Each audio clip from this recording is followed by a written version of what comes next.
Vamos lá, meus amiguinhos! O primeiro post de hoje é sobre o tricolor e a renovação ou não do Jeromito, o deus, o mago Jeromel, que voltou a atuar no último confronto contra o Cruzeiro, depois acabou sentindo uma fisgada. A gente não sabe ainda bem, estou gravando esse post cedo da manhã, não temos ainda uma noção exata da extensão do grau dessa lesão, que parece ser muscular. Tomara que não seja tão grave, e por isso vai repercutir naquilo que nós vamos falar, porque se você falar de Jeromel, você fala, pô, um cara multicampeão, um líder, uma referência, tudo de bom.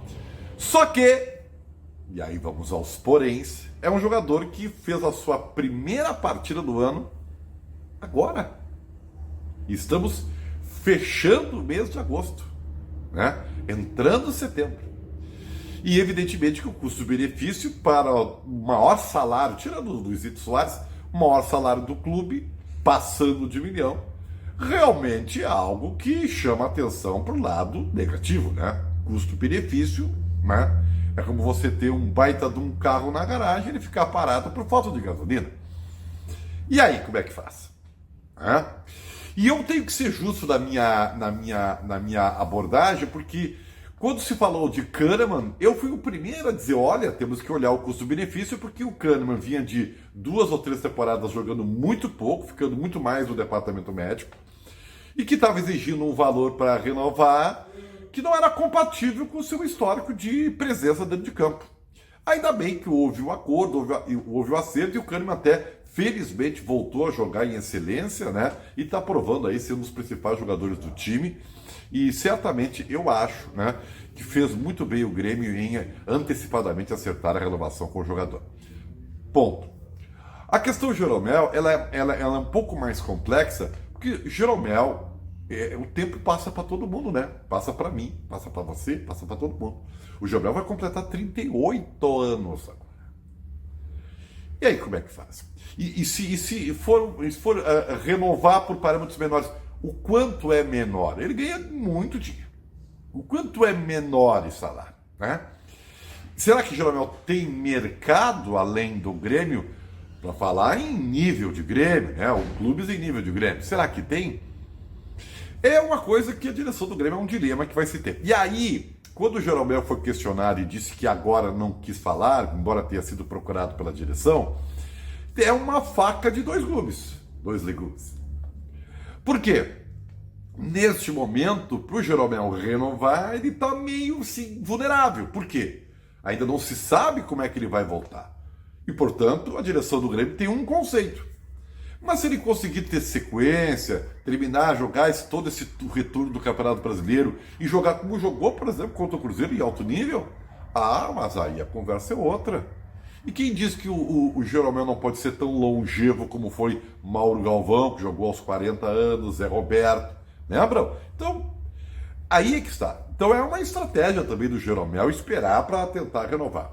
O fato é que não é uma decisão muito fácil, não. Por quê? Porque mexe com a idolatria, mexe com um jogador que é referência para a torcida, né? E você mexer nisso, você mexe com a paixão do torcedor, né? Então, a direção do Grêmio poderá ter problemas ou ficar meio atada, né? Ou meio refém de alguma situação, mas aí tem uma coisa que também pode não ser favorável ao Jeromel. Se ele não conseguir sequência, se ele continuar ficando mais um DM do que em campo, ou se o seu rendimento técnico não for, vamos dizer assim, do seu nível, bom, aí a direção do Grêmio cresce e o Jeromel fica, opa, peraí, a coisa não é tão fácil assim.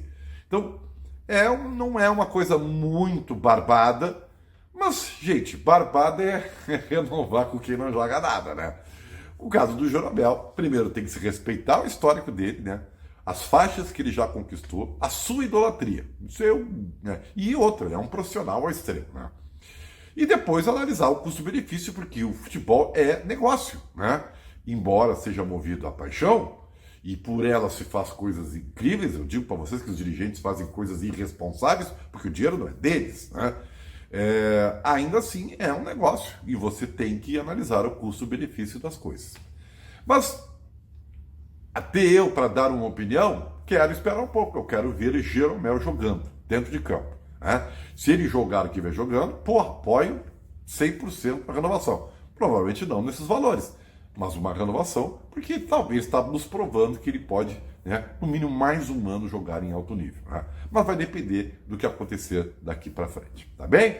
Olha aqui ó, no Rock Bola de hoje, quem é que não lembra do Electric Light Orchestra, ELO, hein? De Jeff Lynne e companhia, a banda que formou, eu nunca sei quantos integrantes já teve, né? Mas o Jeff Lynne sempre foi um dos líderes. Esse disco aqui, o Discovery, ele veio depois de 2 discos de sucesso, né? New Record World e Out of the Blue. E essa aqui tem talvez o maior sucesso do ELO no Brasil, né? Algumas coisas são assim, né? Que é Last Train to London, Last Train to London, e que fez sucesso aqui no Brasil, né? Se você pegar um best-of do ELO, não tem essa música, né? Isso não é raro acontecer, tá? Isso tem em outras bandas também. Pô, entrou em novela, coisa e tal, virou hit, e é uma música bem legal, né? Então tá nesse disco aqui, que é o Discovery, né? Mas o Electric Light Orchestra tem várias músicas de sucesso, né? Na sua carreira. E esse cara, o Jeff Lynne, ele começou como produtor, perambulou por outras bandas, começou lá no The Move, né? Mas trabalhou no Cloud9 como produtor do George Harrison, né? Depois trabalhou com Tom Petty e depois, né, conseguiu, né, o seu sonho de trabalhar com os Beatles, pelo menos os remanescentes, naquele Anthology 1, 2 e 3, produzindo e coproduzindo os 3 álbuns que saíram, né, falando da antologia dos Beatles. Então o Jeff Lynne é um cara, né, rodado. O Traveling Wilburys fez junto com o Tom Petty, com o próprio George Harrison, né? Demais, né? Mas enfim, um cara que está presente no cenário musical britânico há muito tempo. Tá aqui, recomendação para você, o Electric Light Orchestra no Rock Bola desta terça-feira, que vai voltar, né, depois repercutiu do jogo do Internacional contra o Bolívia, tá? E aí, você renovaria com o Jeromel de olhos fechados ou também esperaria um pouco para ver o que acontece? Importa o custo-benefício para você? Ou você daqueles, gastam tanto dinheiro aí com os cabeças de bagre, né? Não vamos deixar o nosso ídolo na mão. Como é que você pensa isso aí? Eu confesso para vocês que analisando de fora, eu vejo que não é fácil. Não é fácil ter uma opinião 100%. E por isso, acho recomendável até, né, que o Jeromel espere. O Grêmio se antecipou, quis conversar, mas a situação é boa para o clube, porque o Jeromel está meio, né, não se sabe se joga ou não. Então, vamos ver o que acontece na sequência. Série junto, ó, FreeBet, KTO.com, código Ribeiro, participe, brinque com moderação, site para maiores de 18 anos. Sério, tamo junto.